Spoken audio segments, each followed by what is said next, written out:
السلام علیکم ورحمۃ اللہ وبرکاتہ۔ اور نمبر 3، اعتقادی اور عملی سادگی ہو۔ کتنی پیاری بات کہی گئی ہے۔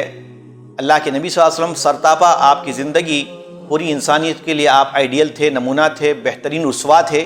سورہ احزاب آیت نمبر 21 میں اللہ تعالیٰ نے اس کا ذکر کیا، لَقَدْ كَانَ لَكُمْ فِي رَسُولِ اللَّهِ أُسْوَةٌ حَسَنَةٌ۔ نبی صلی اللہ علیہ وسلم کی زندگی ہم سب کے لیے بہترین آئیڈیل ہے، اسوہ ہے، نمونہ ہے۔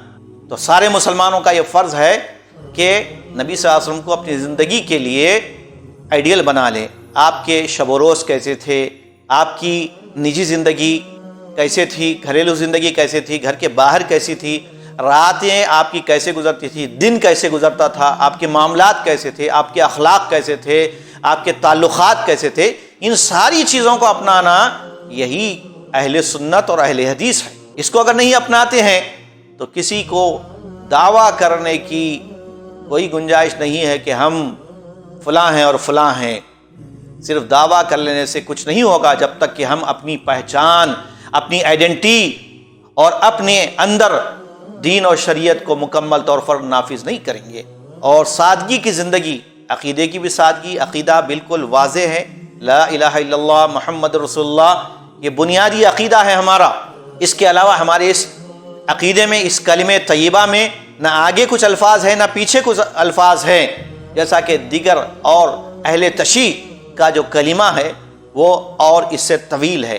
لیکن ہم مسلمانوں کا عقیدہ لا الہ الا اللہ محمد رسول اللہ، یعنی نہیں کوئی معبود برحق سوائے اللہ کے، اور محمد صلی اللہ علیہ وسلم اللہ کے رسول ہیں۔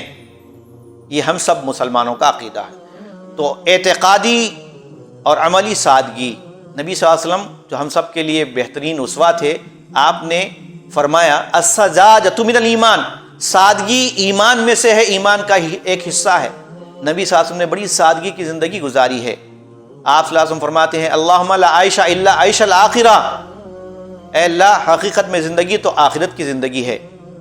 ترمذی میں باب معیشت النبی صلی اللہ علیہ وسلم پڑھیے تو پتہ چلے گا کہ آپ صلی اللہ علیہ وسلم کیسی سادگی کے ساتھ زندگی گزارتے تھے۔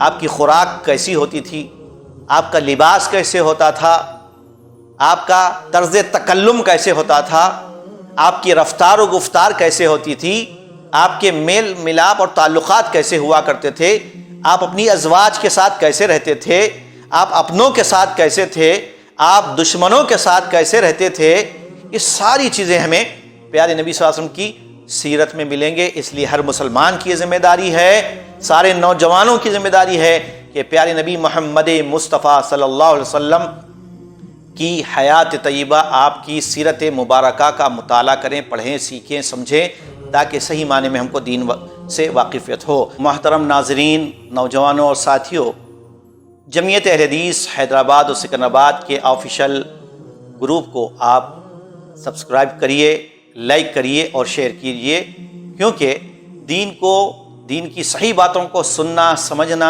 عمل کرنا اور دوسروں تک پہنچانا یہ ایسے ہی ثواب ہے جیسا کہ اللہ کے نبی صلی اللہ علیہ وسلم نے فرمایا کہ الدال علی الخیر کفاعلہ، کہ جو شخص خیر کی طرف دعوت دیتا ہے دوسروں تک، اللہ کے نبی صلی اللہ علیہ وسلم کی تعلیمات اور قرآن کی باتیں، حدیث کی باتیں، صحیح دین لوگوں تک شیئر کرتا ہے، فارورڈ کرتا ہے، پہنچاتا ہے، تو اس کو ویسے ہی ثواب ملتا ہے جیسے کسی انسان نے دین کی صحیح بات سیکھی، سمجھی، خود عمل کیا۔ تو آپ کتنے خوش نصیب ہیں کہ اگر آپ ان باتوں کو سنیں گے، سمجھیں گے، خود عمل پیرا ہو کر دوسروں تک اس پیغام کو پہنچائیں گے تو آپ بھی ثواب پائیں گے، اجر و ثواب کے انشاءاللہ مستحق بنیں گے۔ جزاکم اللہ خیرہ۔ السلام علیکم ورحمۃ اللہ وبرکاتہ۔